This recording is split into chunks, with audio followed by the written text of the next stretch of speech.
नमस्कार, खबर समय जगत में आपका स्वागत है। मैं हर्षिता जौहरी। आइए नजर डालते हैं देश प्रदेश से जुड़ी तमाम खबरों पर। भोपाल नर्मदा घाटी के 1,500 विस्थापित किसान मजदूर मछुआरा केवट और सेंचुरी कंपनी के रोजगार के लिए संघर्षरत श्रमिक बड़वानी धार अलीराजपुर खरगोन जिलों से आए 1,500 विस्थापित अपने पुनर्वास को लेकर भोपाल स्थित नर्मदा घाटी पर धरने पर बैठे हुए हैं। आइए अब आपको बताते हैं कि हमारे संवाददाता ने नर्मदा बचाओ आंदोलन की लड़ाई लड़ रही मेधा पाटकर जी, नगर निगम कमिश्नर विजय दत्ता जी और additional SP zone 2 Sanjay Sahu से बातचीत की तो इन्होंने क्या कहा। सालों से नर्मदा आंदोलन के लिए लड़ रही हैं मेघा ताई। आप आइए हम बात करते हैं मेघा पाटकर जी से। जी बताइए, आज आप यहाँ पर हजारों लोगों के साथ यहाँ पर आई हुई हैं, क्या क्या कुछ मांगे हैं आपकी? क्या मांग यही है कि सही तो ये जो पानी भरा है अवैध रूप से सरदार सरोवर में, उससे जिंदगी आबादी खेती बर्बाद हो गई है। जिनको बहुत कुछ मिला भी है 34 साल संघर्ष के कारण, उनके बावजूद हजारों लोग बाकी है। और इसमें गरीब, दलित, आदिवासी, केवट, कहार, कुम्हार, दुकानदार सबोई है और बहुत सारा काम बाकी है। तो ये पूरी हकीकत कह रही है कि अरुंधति रॉय जो कहती थी, जो लिखा था कि एक बड़ा बांध एक बॉम्ब जैसा हो रहा है, वो चित्र सामने लाती है। आज जो हमें आश्वासन दिए मध्य प्रदेश सरकार ने, उसका महत्व तो हम समझ रहे हैं, लेकिन कार्य में बहुत देरी हो रही है। कर्मचारी नहीं, फंड नहीं, ऐसी बातें हो रही है। और गुजरात पैसा देगा तब काम आगे बढ़ेगा, लेकिन अभी तो आज आश्वासित किया है कौन सा काम कब तक होगा। इतने लोगों के साथ आप आई हैं, रात भर यहीं रुकना है, और क्या कुछ प्रशासन से आपको सुविधाएं मिली? सुविधाएं तो आज खाना उन्होंने सुबह का दिया था, पर हम लोग अपनी भोजन समिति और पूरा सामान लेकर आए हैं, तो हम किसी पर निर्भर तो नहीं रह सकते हैं।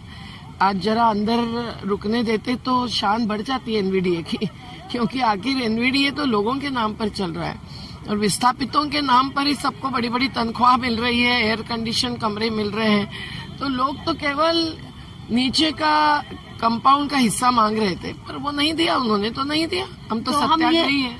कहीं ना कहीं ये माने कि आप प्रशासन की जो सुविधा मुहैया कराई है उससे नाखुश हैं?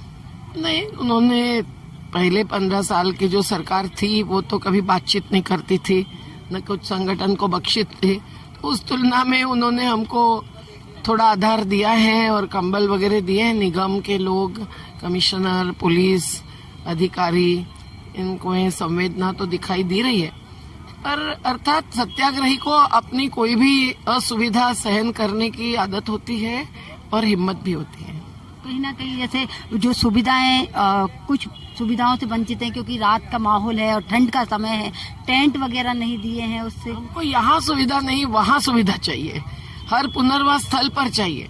हर बांध के विस्थापितों पर जो अन्याय गुजर रहा है उसके खिलाफ हम लोग लड़ रहे हैं, इसलिए क्योंकि उनको जीने का अधिकार चाहिए। आज ये जोबट बांध के लोग हैं, आप इनसे थोड़ी सी बात करेंगे, जो बात उठी नहीं है आज।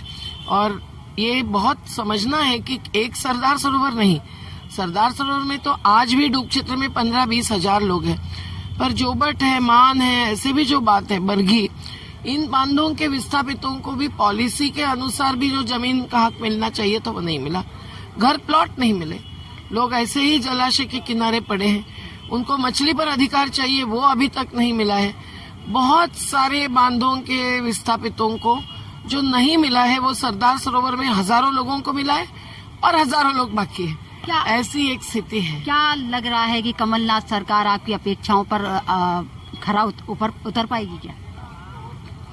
देखिए, सरकार की एक मर्यादा भी हम जानते ही है।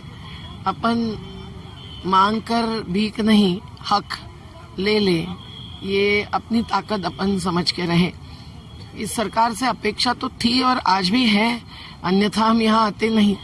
लेकिन सरकार के अधिकारियों को भी जो ग्रामीण अर्थव्यवस्था होती है उस पर जब असर आता है, जैसे एक एक गांव की मवेशी हमारी आधे पर आई 2 महीने के अंदर, हजारों मवेशी के गांव, हजारों पेड़ों के गांव, लाखों पेड़ डूब गए। एक बाजू इतनी बड़ी जलवायु परिवर्तन पर चर्चा बहस चल रही है,